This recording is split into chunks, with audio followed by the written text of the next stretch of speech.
जो छोटा सा ग्रामर आप बताने आए हैं, बहुत छोटा सा ग्रामर है, छोटा मतलब नख के बराबर है, फिर भी हमको वो परेशान करता है, लेकिन आज के बाद से आपको उस ग्रामर में कोई भी प्रॉब्लम नहीं होगी, यह मेरा वादा है।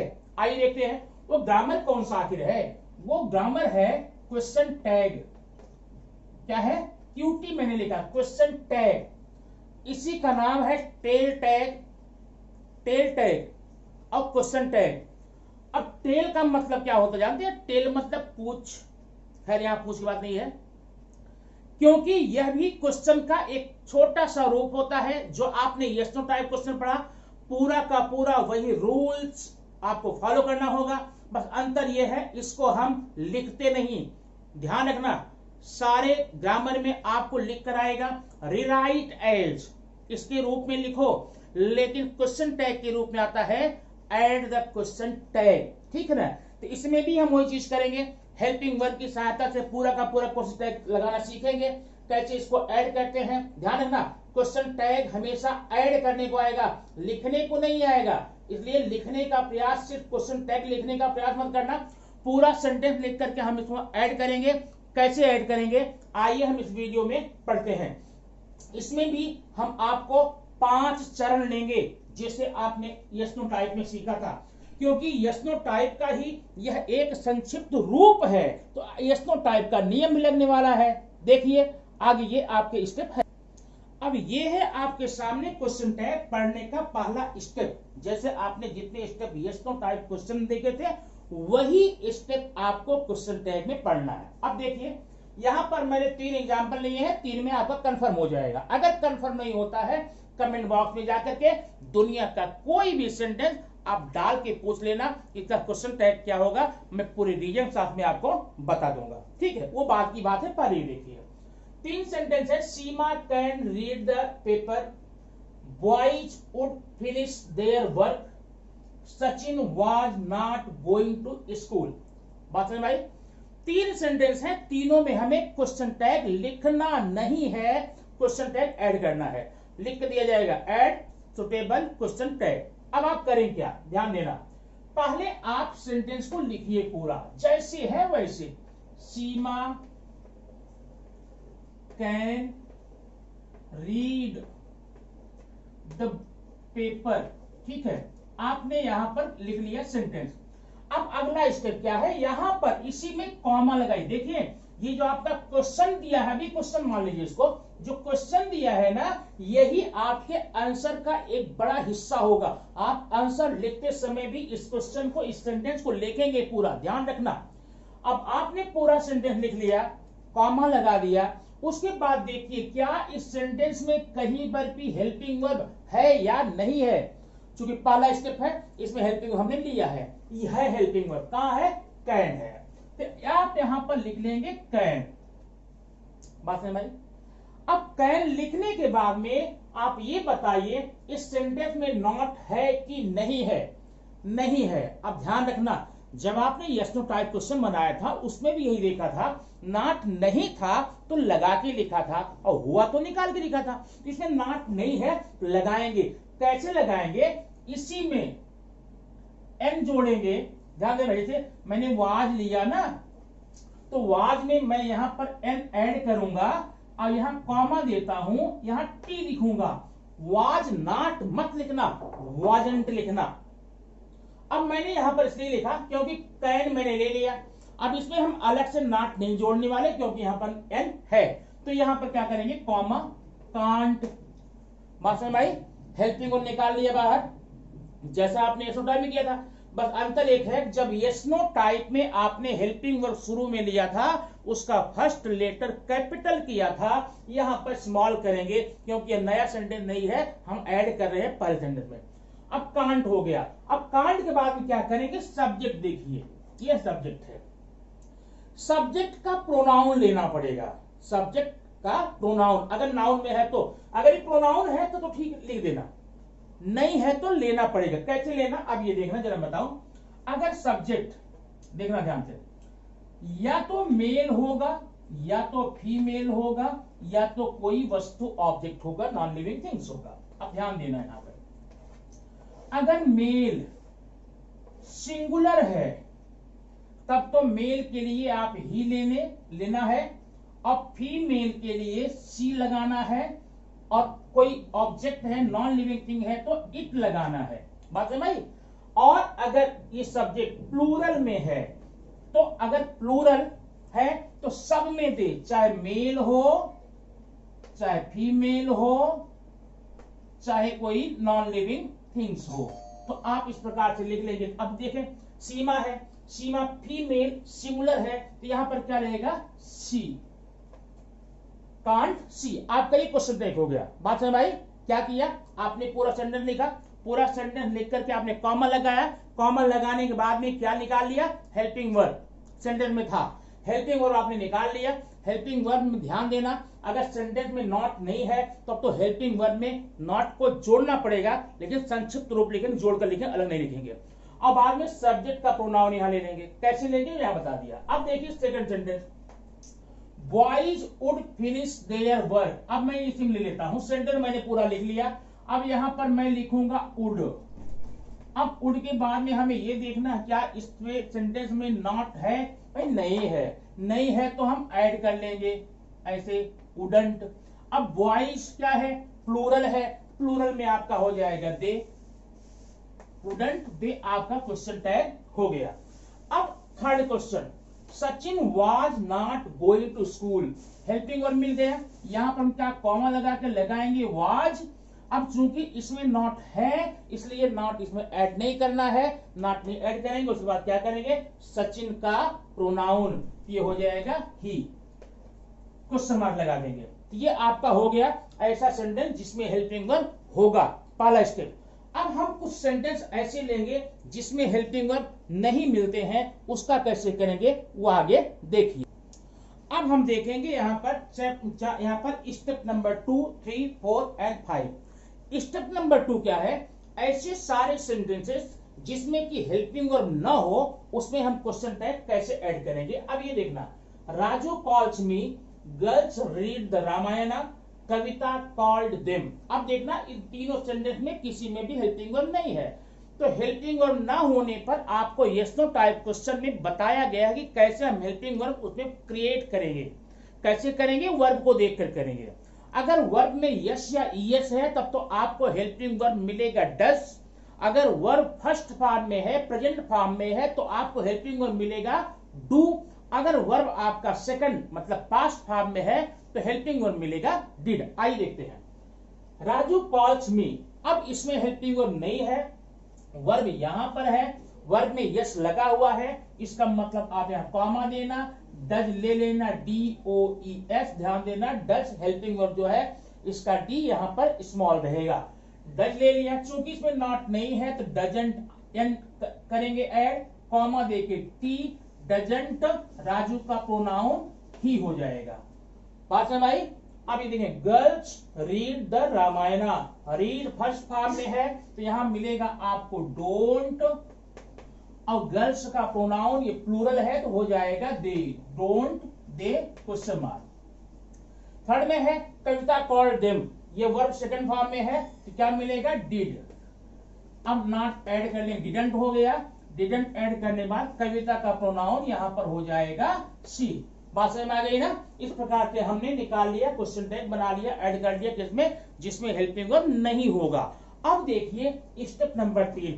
स्टेप नंबर 3 क्या था, याद करो इस टाइप में, इंपरेटिव सेंटेंस। इंपरेटिव सेंटेंस मतलब ऐसे सारे सेंटेंस जो आपके वर्ब के फर्स्ट फॉर्म से शुरू होते हैं या डोंट शुरू होते हैं और एंड होते हैं फुल स्टॉप से। अब देखिए, तो आपने वहां क्या किया था, विल यू लगाया था ना। तो जब भी आपको इंपरेटिव सेंटेंस मिल जाए समझ लो कि आपका आंसर मिल गया, क्वेश्चन टैग मिल गया। क्या इंपरेटिव हो वो चाहे अफर्मेटिव हो और चाहे तो नेगेटिव हो, दोनों ही कंडीशन में आप क्या लगाएंगे, विल यू।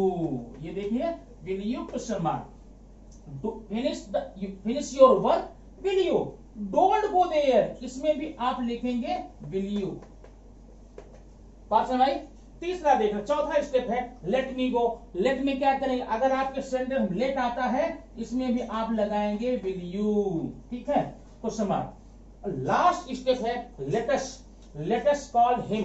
अब अगर ऐसा है तो लेटेस्ट में आपने यस नो टाइप में क्या यूज किया था, यस नो टाइप में सॉल्व बी या शुड बी यूज किया था। यहां कर लीजिए लास्ट में ये करेंगे सॉल्व बी क्वेश्चन मार्क। इस प्रकार से 5 स्टेप आपके क्वेश्चन टैग के हो गए। अब बात फंसी है किसकी, टिपिकल पॉइंट। कुछ टिपिकल पॉइंट है जैसे आपके यस नो टाइप में थे, हर ग्रामर में होते हैं, इसमें भी है। आइए देख लेते हैं, थोड़ा सा है, ज्यादा बड़ा नहीं होगा।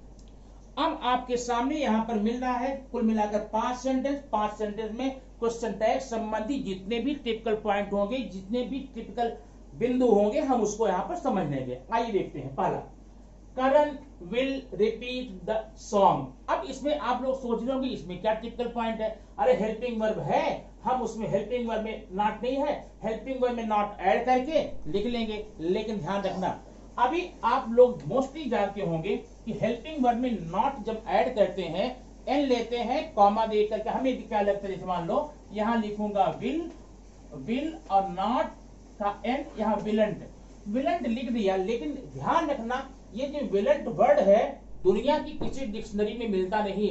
इसका मतलब जब भी विल और नॉट को ऐड करोगे तो जो कंट्रैक्टेड फॉर्म बनेगा वो विलंट नहीं बनेगा, बल्कि बनेगा, ये देखिए मैं लिख रहा हूं, वोंट बनेगा, वोंट।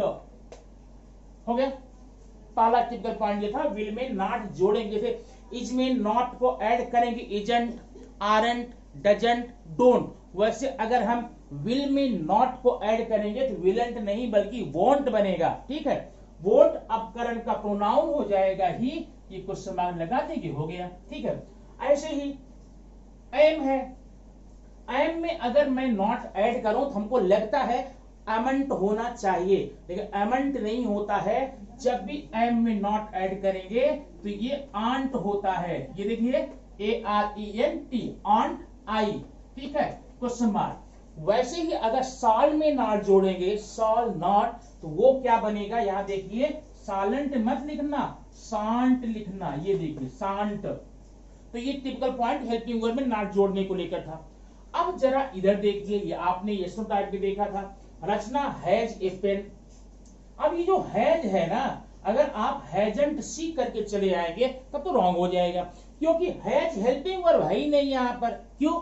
क्योंकि जब सेंटेंस में हैज, हैव, हैड हो, अगर उसके साथ में मेन वर्ब है तब तो आप हैज, हैव, हैड को हेल्पिंग वर्ब मानिए, अदरवाइज वर्ब मानेंगे। तो इसका मतलब ये हैज विदाउट मेन वर्ब है, इसलिए इसी को हम मेन वर्ब मान लेंगे। तो यहां पर क्या करेंगे, हैज फर्स्ट फॉर्म में हो जाएगा इसका डजंट। क्या होगा, डजंट। रचना का सी, डजंट सी। ध्यान रखना, ऐसे ही सेंटेंस एग्जाम में आ जाते हैं और आप लोग बड़ी जल्दी से हैजंट सी करके चले आते हैं, वो रॉन्ग हो जाता है। ध्यान रखना, हैज, हैव, हैड लिनियम है। अगर यहां पर हैव होता विदाउट मेन वर्ब तो लिखते डोंट, अगर यहां पर हैड होता तो लिखते डिडंट। इस प्रकार से आपका क्वेश्चन पूरा हो जाएगा। अब जरा आइए यहां पर, इसमें क्या टिपिकल पॉइंट है, cow is a useful animal. अब आप लोग सोच रहे होंगे इसमें कौन टिपिकल बात आ गई, मैं बताता हूं क्या आ गई। अब यहां पर आप कॉमा लिखेंगे, इजंट। इजंट बाद में काउ का प्रोनाउन क्या होगा, सी, इजंट सी क्वेश्चन मार्क। बात समझ में आई? ये सही है, आपने यही सोचा भी था, आपने यही आंसर सोचा भी था, यही मैंने बता दिया, वो करेक्ट है। अब जरा इसको देखिए, फॉक्स वाज वेरी क्लेवर। अब अगर मैं यहां पर कर दूं वाजंट, वाजंट कर दिया यहां पर। अब फॉक्स के लिए मैं क्या लगाऊं भाई, ही लगाऊं कि सी लगाऊं कि इट लगाऊं? इट तो मैं लगाऊंगा नहीं क्योंकि यह लिविंग थिंग है। ठीक है, अब लिविंग होने के बाद मैं इसका ही लगाऊं कि सी लगाऊं? अब ध्यान ये देना, ऐसे एनिमल्स, ऐसे सारे एनिमल्स जिनका जेंडर होता हो, इंग्लिश में, हिंदी में नहीं, हिंदी तो हम बना लेते हैं, हिंदी इतनी फास्ट लैंग्वेज है कि हम निर्जीव और सजीव का भी जेंडर चेंज कर लेते हैं। बड़ा बड़ा है तो केला, छोटा है केली, बड़ा संतरा, छोटा संतरी। ठीक है, अब जबकि इंग्लिश भाषा में ऐसा कोई वर्ड बना नहीं, संतरा, संतरी, केला, केली का, लेकिन हम बनाते हैं। वैसे सरनेम में है यादव, एडवाइन, है ना, हिंदी बनाते हैं, लेकिन डिक्शनरी में ये वर्ड मिलेगा नहीं कभी आपको। ठीक है, तो वैसे हम लोमड़ी, लोमड़ी का लोमड़ा कर ले, चलेगा, करते हैं लोग। लेकिन इंग्लिश भाषा में फॉक्स का मेल और फीमेल वर्ड बना ही नहीं है। उन बेचारों को इतना ज्यादा तीव्र बुद्धि नहीं थी। तो जिनमें जेंडर न हो, ऐसे सारे एनिमल्स जिनमें जेंडर का डिफरेंस न हो, जिनमें अलग अलग जेंडर ना हो, उसका प्रोनाउन सिंगुलर का हमेशा आप इट लगाएंगे। इट तो हो जाएगा fox was very clever, wasn't it. अब यहां काउ इज यूजफुल, काउ का होता है, काउ है, बुलक है, ऑक्स है, जो भी बोलो, ठीक है ना। अब अगर मैं डॉग का बोलूं तो डॉग का ही होगा, क्योंकि डॉग में बिच होता है।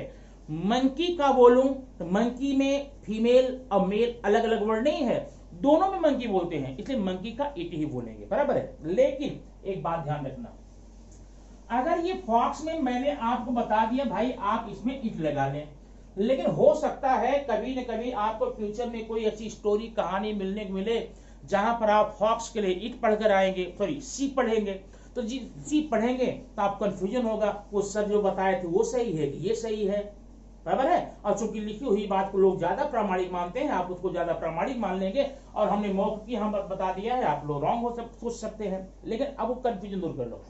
अगर ये फॉक्स जिसके लिए मैंने आपको इट बताया किसी स्टोरी के पात्र हो, उनको पर्सनिफाइड किया गया हो, पर्सनिफाइड मतलब उनको ह्यूमन जैसा बताया गया। अब एग्जाम्पल सुनो, एक बार की बात है, एक लोमड़ी जंगल में घूम रही थी, लोमड़ी घूम रही थी, उसे बहुत भूख लगी थी, उसने कौवे को देखा, कौवे के पास जाती है और बोलती है, ओ भाई कौवे, क्या आप मेरे लिए गाना गाएंगे? अब बताओ, लोमड़ी बोलती है क्या? नहीं बोलती। लेकिन चूंकि स्टोरी में स्टोरी के राइटर ने लोमड़ी को as a human being present किया है, इसको यहां पर पर्सनिफाइड किया है, तो ऐसे जब पर्सनिफाइड किया जाएगा तो लोमड़ी भी क्या पेड़ हो ना।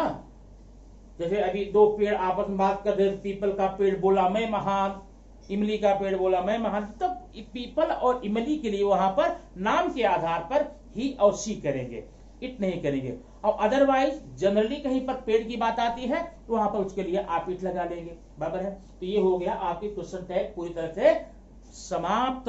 इति पंचमोध्याय समाप्त। अब आपको कैसा लगा कमेंट बॉक्स में जाकर जरूर बताइएगा। कोई भी प्रकार के प्रॉब्लम हो क्वेश्चन टैग संबंधी, आप निसंदेह कमेंट बॉक्स में जाकर लिखिए, या मेरा व्हाट्सएप नंबर मेरे डिस्क्रिप्शन में है, उसमें आप मुझे व्हाट्सएप कर सकते हैं, फोन कर सकते हैं।